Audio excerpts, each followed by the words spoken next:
Capricorn. My name is Audrey Alison, and this is your February 2015 forecast for the month.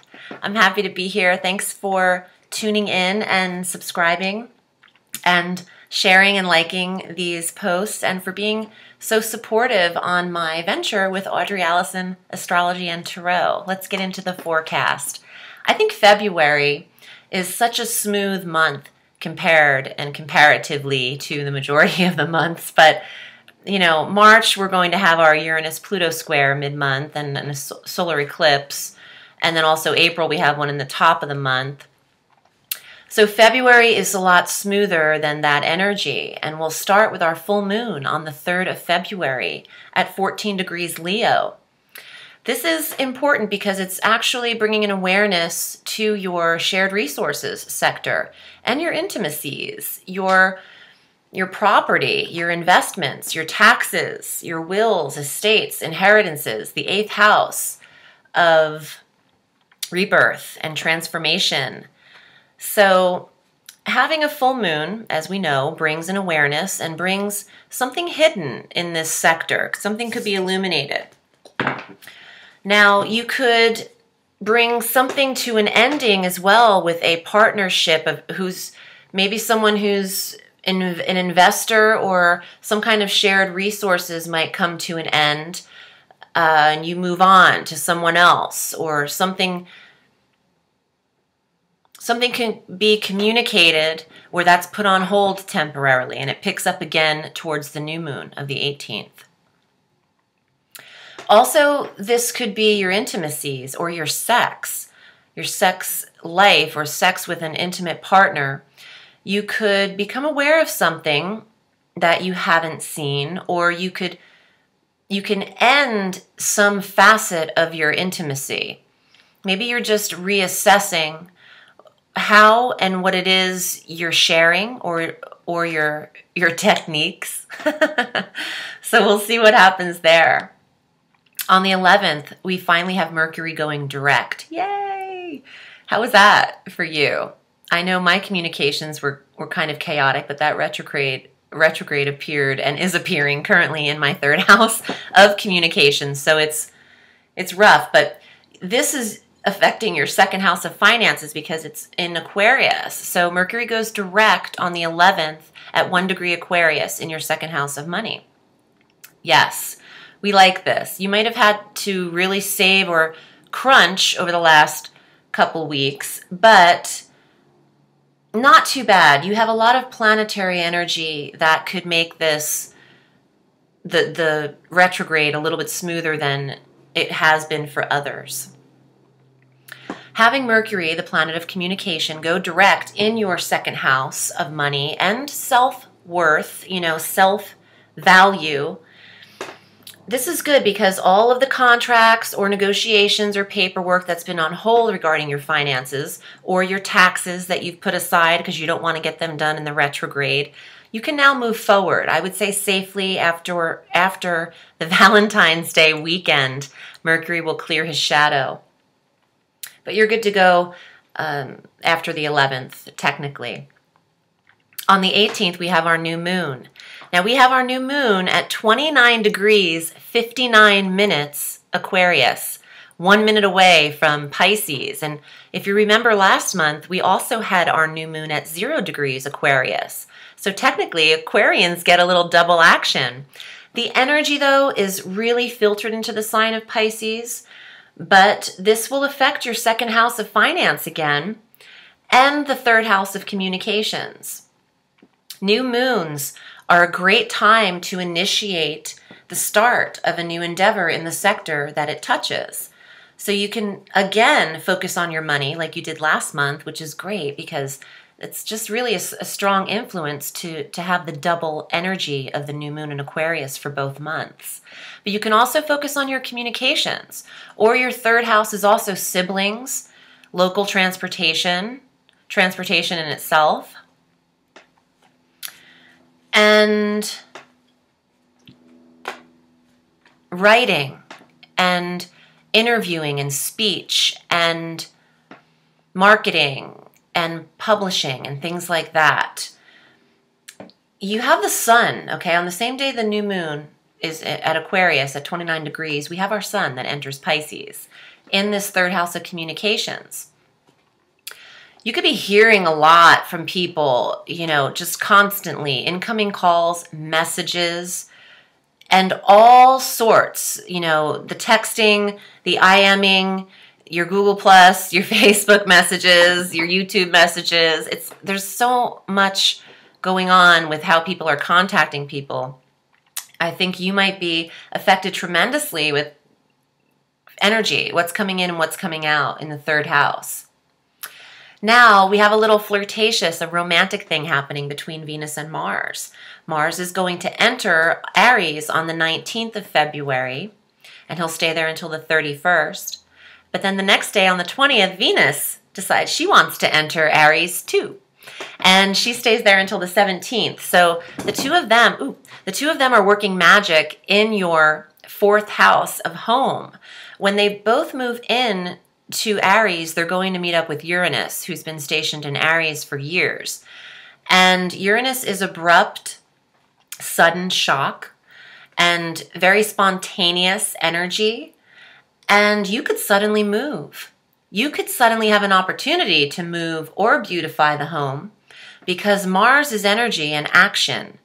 Conjunct Uranus in your fourth house of environment and foundation, there could be an opportunity that you don't want to pass up here, Capricorn.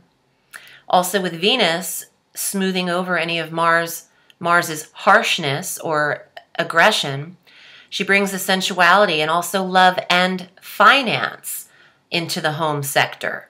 So you could have resources to move or upgrade or switch it up.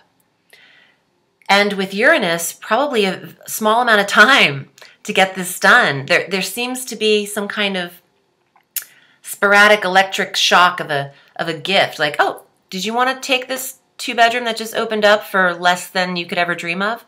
You want to jump on it right now. Something like that.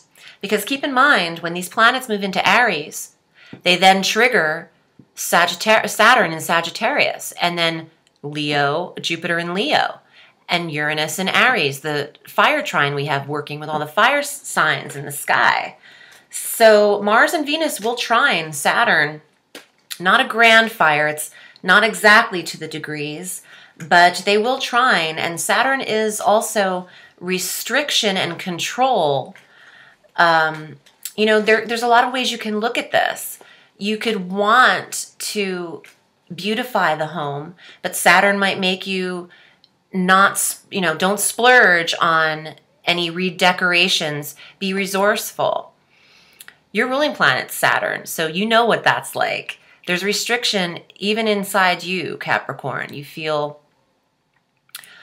maybe always controlled somehow, or having the energy of not wanting to be controlled by the man or the universe. But these planets play on each other in different ways, and obviously there are thousands of you watching this forecast, so it's hard to predict exactly how this will affect you unless I'm looking at your chart or just your cards, but it helps to do combination readings for both. Let me see what the cards have to say, speaking of them. The Tarot, what's up for Capricorn in February 2015? If you'd like a reading with me, though, I am at audreyallison.com, and I read all through the week, and at Audrey Allison Astrology and Tarot on Facebook. Capricorn, ooh, this one card wants to come out, so he's going to fall out. Here we go. Three of Wands. Travel, but the 3 is what I'm noticing on this card. The third house. You have a lot of that energy here, but this is broadening the horizons and taking that voyage. It could be metaphorically. It doesn't have to be literally, although that would be nice too. Oh, I love this. This is the relationship, the bride and the groom, the marriage, the ceremony, the commitment, the nurturer, a cup card, the 6 of Cups, giving energy not too much and not too little. remaining balanced in your nurturing and your emotional energy. What you're giving out should be equal to what you are receiving. Ooh, I ended with this 3 readings ago, the Wheel of Fortune. And there's another card that popped out that I kept aside for you. The Burning Hand, creative energy. So this is fate, transformation, change. And this is creative energy, an innate skill or ability through the hands. This, I've noticed in my client readings, my personal readings, this can apply to a vast amount of occupations or skills. It's starting to range anywhere from carpentry to artistry, painting and drawing, but also sculpting and fighting, physically, getting your hands on something as a skill. It could be piano, it could be a lot of things, guitar, or the need to build and construct. But these together, okay, I'm noticing first of all that you've got a tremendous amount of fire energy. So there is passion. A lot of you in relationships should be going on trips or could travel at this time. But it feels like it could be lucky travel or something fated that you don't really expect, or a gift coming to you. Okay, this is random and it's something that's flashing in my in my forehead, but a location, an exotic location that's, I try to get this out of my mouth, that you could go to provided by someone else. For example, someone has a timeshare somewhere and they call you and they want you to come down, and you don't have to pay as much, or there's some kind of lucky, fated trip or journey. But this could also be spiritual, just because of this card, the cups, the emotions. The cup cards are the internal emotional cards. So it should be interesting how this plays out for the thousands of you watching, because it can be interpreted in a few different ways. But if you want a precise reading for you, you can hook up with me. I hope this is helpful to you. Oh, but let me address this. This is, a beautiful card for those of you in relationships. You're going strong, you're maintaining. For those of you who want relationship, I suggest getting out of your environment. And yes, baby, the 4th house of home is switching up. And Mars going into the 4th is men in the home. And Venus going into the 4th is women in the home. So for those of you looking to connect, switch up your environment, vacations-wise or literally, by moving. And there could be love or energy that you're drawing nearer to you.